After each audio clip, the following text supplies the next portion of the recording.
As we prepare both ourselves and our kihilot for the Yamim Noraim, I thought I would share a thought that I recently came across in a sefer by Rav Isser Yehuda Unterman, who served as chief rabbi of Medinat Yisrael from 1964 to 1972. This particular thought is found in a sefer titled Shevet MiYehuda, not the collection of Rav Unterman's Sheilot Utshuvot by the same name, but a separate sefer published by Yad Harav Unterman, which contains Toldot, Pirkei Halacha, Vehagut, various compilations of Torah thoughts from Rav Unterman. Rav Unterman comments on the first phrase of this week's Parsha, Atem Nitzavim Hayom Kulchem Lifnei Hashem Elokeichem, and he emphasizes that there's a very big difference between the word Amidah and the word Nitziva, or Nitzavim. Amidah is a positional word. It describes where someone is in space. Someone is standing there and occupying that particular area. It may also tell us about the person's position as far as their stature, meaning that they're standing as opposed to sitting, yeshiva, or lying down. But says Rav Unterman, Nitzavim and the Shoresh Nun Tzadi Bet is not really about positioning, and it's certainly not about stature. Rather, it's about what we might call readiness for transformation. And he points to two other usages of this term that are very similar to the one in this week's Parsha. At the end of Sefer Yehoshua in Perek Chaf Daled, Yehoshua also gathers up Bnei Yisrael. And it says in Perek Chaf Daled, Vayesof Yehoshua es kol shivtei Yisrael shchema, Vayikra leziknei Yisrael ulerashav, uleshovtav, uleshotrav, Vayisyatzvu lifnei ha'Elohim. Yehoshua, at the end of his life, gathered up the Jewish people, and again, he stood them using the shoresh of Yud Tzadi Bet, which is the shoresh, of course, of Nitziva. Yud Tzadi Bet, standing, to use that phrase, before God.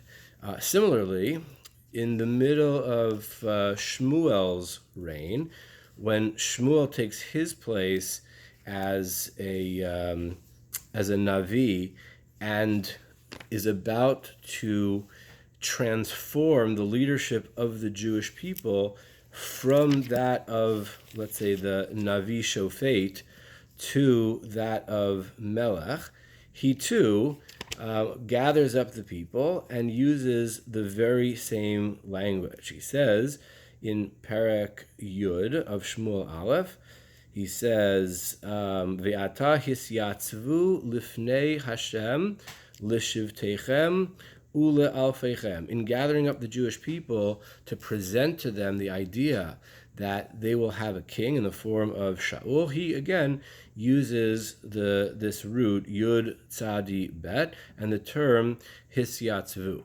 Says Rav Unterman, the usage of the term by Moshe Rabbeinu as the Jewish people are preparing this to meet this transformation of the Jewish people from their midbar existence to a nation that will enter Eretz Yisrael. Moshe uses the term Nitzavim.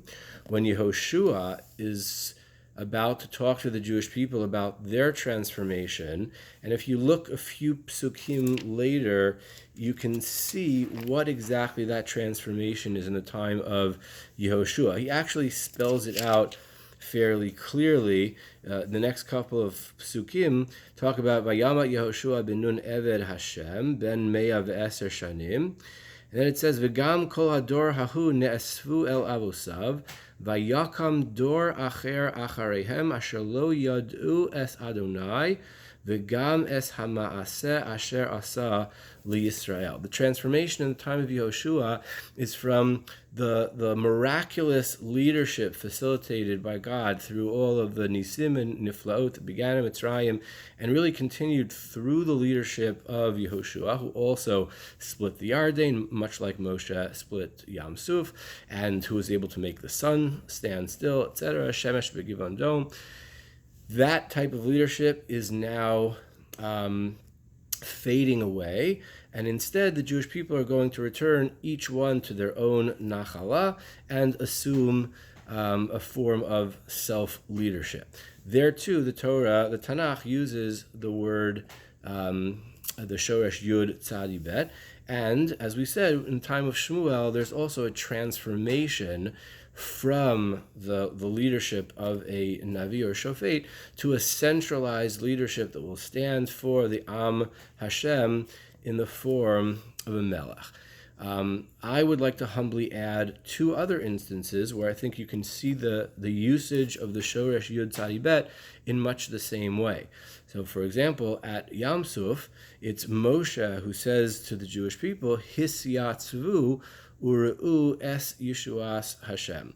Yam Suf is really the seminal moment where the Jewish people are transformed from a nation of slaves, both in reality and also psychologically. They're transformed from a nation of slaves into an Am Segula. After Kriyas Yam Suf, there will be no going back for the Jewish people. They will proceed forward as the Am HaNivchar.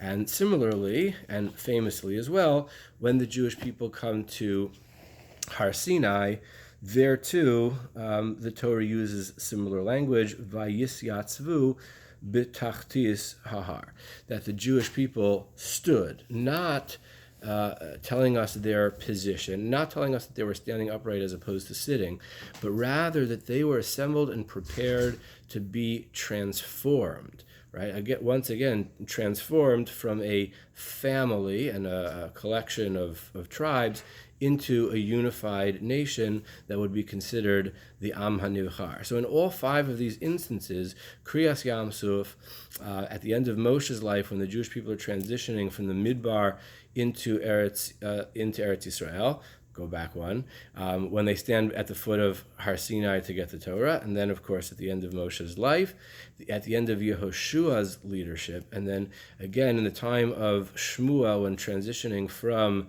the leadership of a Navi Shofet to the leadership of a king. In each of those instances, the Torah uses the term Nitzav or Vayisyatzvu, the Shoresh Yud Tzadi Bet. And Rav Unterman emphasizes that in each of these cases is a dramatic transformation of the people. And the word is used to describe the people's assembly and readiness for some significant transformation that's about to take place in their lives. And then Rav Unterman suggests that each year we read Nitzavim, usually on Shabbat right before Rosh Hashanah. If not, then sometimes between Rosh Hashanah and Yom Kippur. Either way, it falls out squarely as part of our preparation for Yemei Hadin.